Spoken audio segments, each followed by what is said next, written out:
Тешко е да се најде спонзор кој ќе одвои пари за театар, освен ако се работи за мејнстрим приказна, но јас одбивам да се занимавам со тоа, вели Војо Цветановски од театарот на вториот кат. И на професионалните театри и на независните им е тешко да најдат спонзори. Малкумина се решаваат да бидат мецени на уметноста, бидејќи не гледаат ќар во неа. Тешко е многу да се убеди спонзор, да рече си невозможно, мене ако ме прашате, освен ако представата не нуди некаква како се тоа мејнстрим приказна, што во мојот театар јас рече си не дозволувам да се случува. МНТ деновиве се пофали со нов самостоен проект, работен без државни пари. Актуелната господја министерка пак нагласи дека станала дел од кој се плаши од Вирџинија Вулф, со цел да послужи како пример за театарско култивирање на потенцијалните спонзори. Нив треба да им биде чест што се дел од националниот театар. Нема фидбек од култура од спонзори.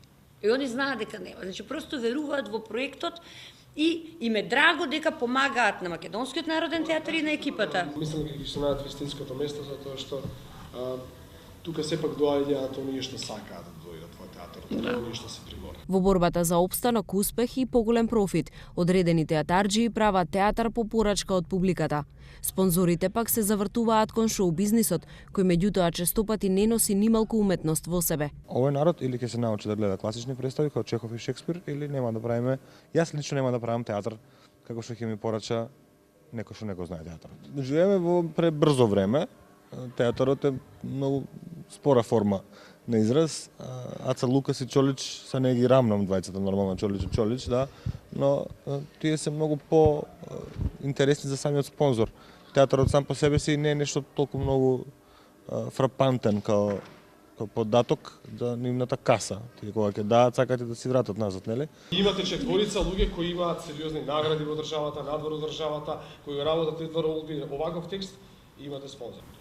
Ова се 10 Аца Лукаси.